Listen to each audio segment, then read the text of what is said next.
안녕하세요. 한수아랩의 김영준입니다. 오늘은 제 차 EV6의 이 공조기 패널에 대해서 좀 한번 얘기를 해보고 싶어서 아예 차에서 시작을 하고 있습니다.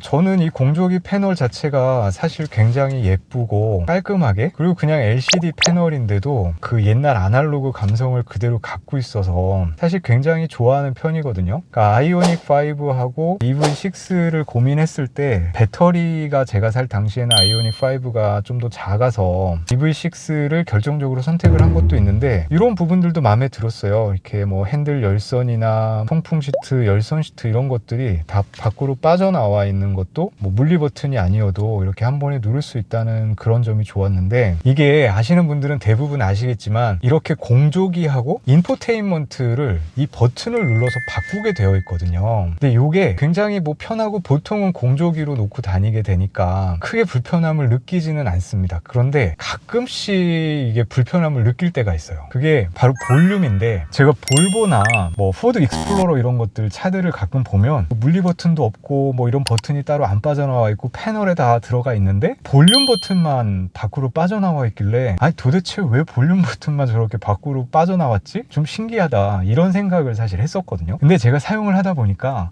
이게 차에서는 좀 필요할 수 있겠구나, 이런 생각이 들더라고요. 보통은 이제 전화기도 블루투스로 연결해서 운전할 때 전화를 블루투스로 받게 되고, 이러니까 보통 요새는 자동으로 차에 타면 연결이 되잖아요. 제 차도 분명히 연결이 돼 있을 겁니다. 유튜브를 이렇게 본다면 트니까 1942년 히말라야 이렇게 나오게 돼요. 산림 경비원이었던 그래서 이 정도 볼륨 뭐 혹은 또 볼륨 버튼이 여기 있습니다, 따로.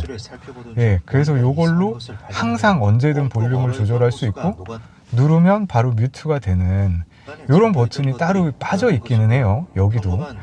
근데 제가 가끔 이런 것뿐만 아니고, 제 아이 같은 경우는 평일에는 게임을 하지 않아서 저희가 못하게 하니까 주말에만 게임을 해서 모든 게임이 제 휴대폰에 깔려 있거든요. 게임을 가끔 이제 제 차에서 하게 될 때가 있잖아요. 근데 이게 게임을 킨다라고 할 때 생각보다 소리가 굉장히 클 때가 있어요. 그냥 뭐 하나 아무거나 켜보면 이렇게 게임을 켜놓고 이제 저는 이렇게 뭐 운전을 시작하려고 이렇게 가겠죠. 근데 갑자기 이게 소리가 이렇게 갑자기 커지니까 이거 줄여야지 라고 하는데, 이게 돌아가 있으면 이걸 잘 못 찾으니까 이거를 바꿔서 이렇게 줄여줘야 되는 이런 문제가 있더라고요. 그래서 운전을 할 때는 볼륨이라는 게 생각보다 중요하잖아요. 사람들하고 대화도 해야 되고 바깥 상황도 들어야 되니까 볼륨은 갑자기 줄여야 될 때가 있다라는 생각을 하게 됐어요. 그런데 그 안에 이렇게 볼륨을 눌러서 바꿔야 된다라고 한다면 요것도 약간 불편하겠다. 그리고 급하게 뭐 저처럼 주차장에서 이렇게 뭐 빠져나가고 이럴 때는 정면을 주시해야 되는 상황에서 그냥 물리적 버튼을 돌리지 않고 이걸 한 번 더 눌러주고 볼륨을 돌린다. 이거는 분명히 차를 한번 멈춰줘야 되는 얘기가 되니까 불편하겠구나, 이런 생각을 하게 됐습니다. 그리고 이 공조 시스템에서 제가 약간 이건 뭐 불만이라고도 할 수 있고 좀 더 개선됐으면 좋겠다라고 생각되는 부분이 바로 이 온오프거든요. 이렇게 공조기를 온오프를 할 수가 있죠. 근데 저는 어쨌든 내연기관차 때부터 제가 공조기를 항상 꺼놓고선 내리는 게 습관이 되어 있어요. 그러니까 예전에는 이 공조기가 전기 부하를 잡아먹으니까 시동을 걸 때 배터리에 부하를 좀 더 준다고 해서 보통은 꺼놓고 내리라고 많이들 배웠거든요. 물론 이제 요새 신형차들 같은 경우는 그냥 켜면 자동으로 이 공조를 부하를 차단을 했다가 시동을 켜고 다시 켜주는 이런 기능들이 들어가 있는 차들이 있지만, 어쨌든 옛날 차들은 그렇지 않으니까 저도 습관이 들어서 항상 내릴 때는 이 공조를 끄고 내리는 게 습관이 돼 있어요.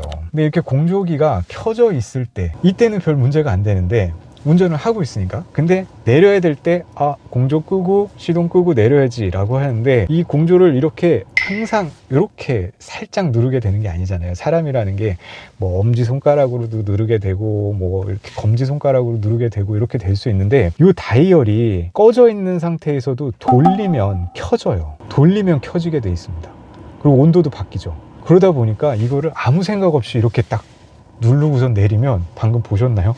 다시 켜지죠. 이게 살짝 돌아간 거예요. 그래서 이거를 잘 누르면 이렇게 그냥 꺼지게 만들 수 있지만, 이거 그냥 아무 생각 없이 이렇게 켜져 있는 상태에서 내려야지 그러고서 이렇게 딱 돌리면 그냥 이렇게 다시 켜집니다. 그래서 이거 온도까지 바뀌잖아요. 그래서 다시 제가 원래 원하는 온도로 맞추고 이렇게 다시 꺼줘야 되는, 요게 좀 돌리면 다시 켜지는 게 어떻게 보면 편할 수도 있지만, 그럴 거라면 요게 조금 더 빡빡하게 만들어져 있었으면 조금 더 편하게 쓸 수 있었겠다, 이런 생각을 해봤습니다. 네, 그래서 오늘은 제 차 공조기에 대한 영상을 이렇게 찍어서 좀 설명을 드리게 됐습니다. 다음번에는 더 유익하고 재밌는 영상으로 돌아오도록 하겠습니다. 감사합니다.